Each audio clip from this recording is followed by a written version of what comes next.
Renew Power is one of the most incredible Indian companies, certainly one of the most incredible we've seen in a very long time. It is very much at the heart of a movement among corporates in our country to transition to clean and green energy. In fact, it's a company which deals with sustainable green energy and is listed on the NASDAQ, the first Indian company of its type to be listed in the NASDAQ. It's also been seen and recognized worldwide as one among a group of companies making a real change as far as sustainable green energy is concerned. Very privileged to be joined by Sumant Sinha and Vaishali Sinha. Thank you both very much for being with us. One of the key points that needs to be understood when we talk about a transition to green energy is that it cannot be done in silos. How is that the case? Yeah, first of all, Vishnu, thank you so much for having us and thank you so much for saying all the nice things that you said about Renew. Look, I think the energy solution, the energy problem is a very complex one, and it requires all sorts of solutions across multiple different areas, and they're all actually relatively interconnected right now. So renewable energy is at the heart of all of this, because ultimately renewable energy will change the power sector itself by going green. Yeah. And now with the medium of green hydrogen, get more broader into the energy space. And again, you need renewable energy to power and make the green hydrogen, which then allows us to decarbonize the hard to industrial, sort of hard to abate sectors as well. So I think that's really how we have to approach the problem. And of course, we have to develop a number of use cases in industrial sectors, in mobility, whether it's shipping, civil aviation, or in mobility, surface transport. Right. All of those things are interconnected. So we really need all companies in the world and governments, policy making, all have to work together along with the consumers, to make this whole thing happen. So collaboration is actually going to be at the heart of finding the right solutions here.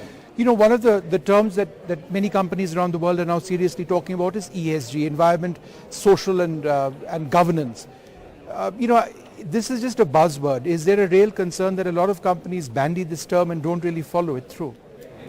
First of all, thanks Vishnu for having me over, and you're not the only one who's confused about ESG, but I think it's time for us to clear the confusion, because ESG is for real and it's been driven by investors and other important stakeholders. So it's here to stay, and a lot of progress has been made. If you look at the amount of funds and as far as assets under management are concerned, pre-COVID and post-COVID, they've increased 5 times over. Right.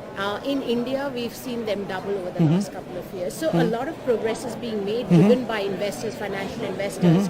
And what that has done is it has driven companies to take action. So the companies are taking action. A lot of it is external so far. Not everybody is moving the needle inside the companies. And I think that's where the real challenge is, that from disclosures and frameworks, you really have to move to culture change, leadership, governance within corporates, so that we can just bring about the change bottoms up within organizations. Right. And that's the governance part of ESG, which is really driving the agenda of companies like ours. No, but what about structure? Does the government have a role in giving ESG a structure? Absolutely. I mean, none of this can work without, first of all, global commitment, national commitment, regulatory commitment by industry, and ensuring we carry the communities with us. So as we've seen in India, SEBI's come out with their regulations. We've seen that in New York and in Europe. So it's happening. It's happening. We just have to make sure we commit to it, we manage the data, we report accurately, we monitor the trends, and we're moving in the right direction. So environment, social governance is the ABC, and we'll see the DEF happening soon. So it's all happening, and I'm really optimistic about it, because I'm seeing the change with respect to even being able to apply for a framework. Right. They're not accepting companies and so on and so forth. So there is action on the ground driven by investors and other key stakeholders. That's fantastic. When we talk about energy security, and there's been this crisis now, there's a war happening in Ukraine, fuel supplies, fuel prices have been going up. If we have solar energy or wind power, and it's ours, right? It exists physically in our terrain, it's one sun. How does that help mitigate the risks? Beyond climate change, as far as the energy world is concerned, energy security is just as important. And that was one little bit under sort of counted fact of renewable energy, that as you rightly said, you can produce it within your borders. You're not dependent on any other country to send you anything. And I think that is something that is now, that realization is coming in. Now, one of the important things is that just like we have dependence, or at least Europe had dependence on Russian gas, which they're now trying to decouple from, and it's a painful decoupling, and it'll take some time to happen. Similarly, the whole world actually has dependence on a lot of equipment and a lot of active materials coming from a specific country. And countries like India, which have massive sort of programs coming up, have to also therefore really indigenize the entire value chain, all the way from manufacturing onwards, so that we are truly, self-dependent or Atmanirbhar.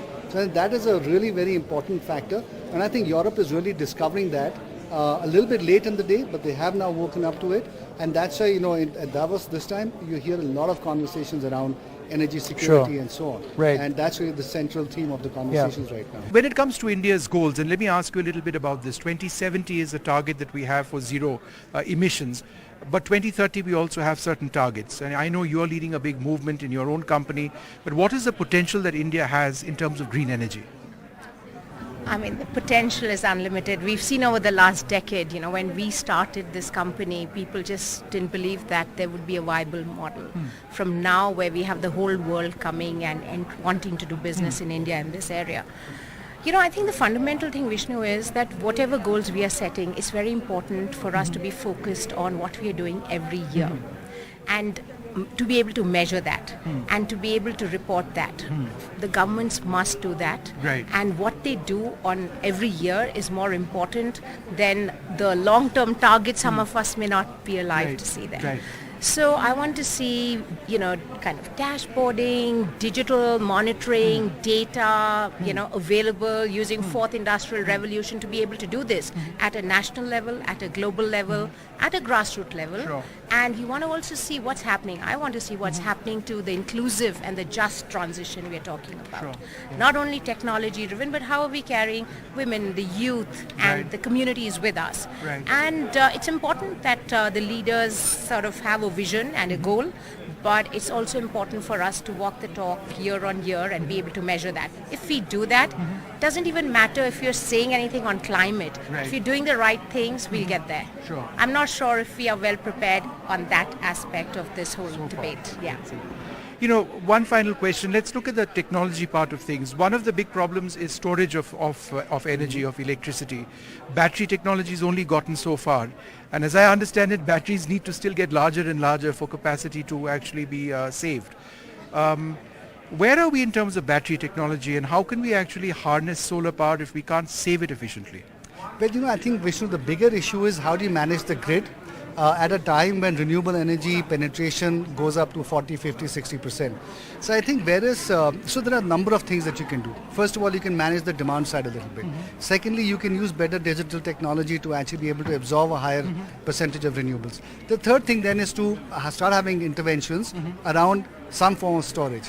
But even before that, you can start combining wind and solar together as well to give round-the-clock solutions. And you start with as little battery as you can as you can put in, and over time, as the cost of batteries come down, you start increasing the percentage of batteries.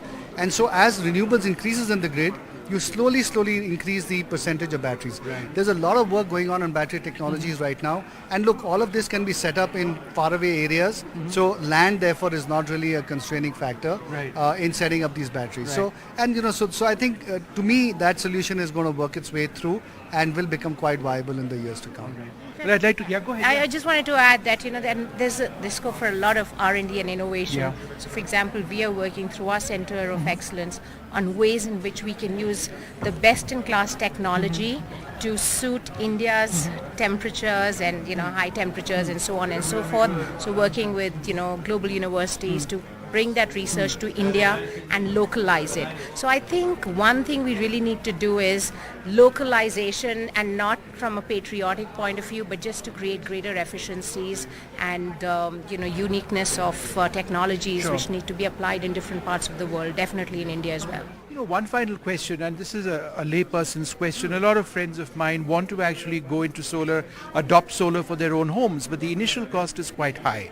And as I understand it, the initial cost of wind power, of course, at a much larger level, is also very high for states and perhaps even companies to adopt. So when does this actually become much more affordable? Wind, of course, at a different level. You don't buy a windmill for your house. But for a solar sort of plant or solar cells is something that can be invested in. So let's talk about solar cells first on the roof of one's house. When does it become cheaper? So let me take that. So look, I think what's happening is that the cost of solar is continuing to come down. In India, of course, we're competing with subsidized power for consumers, right? And so therefore you have full cost of solar competing with subsidized power from the grid. So I think that's one issue. But I think having said that, the reality is that we need innovative business models of how across millions of homes in India to deliver solar in a way that is really very cheap. And I think we'll probably find those solutions. I know there are a number of companies that are working in the space in India, young entrepreneurs who are trying to come up with innovative solutions. So I think very soon we'll probably have solutions that will allow a lot of people to start putting solar on their rooftops. And what about wind at a larger level? So look, wind you can't put up obviously on your rooftop because you need much higher scale. So wind will always be at a grid level in some faraway areas where land is also a lot. And what about the cost benefits of wind? I mean, the expense that you initially put in vis-a-vis the returns that you get. So it's actually, look, it depends on the tariff that you get from the grid, and that of course is a competitive auction process. And so different people decide what the tariff should be and bid that in the auctions eventually. So you have to factor in the cost of capex, the cost of land and so on, and then basis that come up with what is the right tariff that you have to go for. Well, it's been wonderful speaking to both of you. Thank you so much. Well, there you have it. Renew Power very much at the heart of a movement within corporate India to bring about a real change. Green energy can very much be part of corporate India, not just India, but around the world. A lot of the technologies that they're looking at, absolutely cutting edge.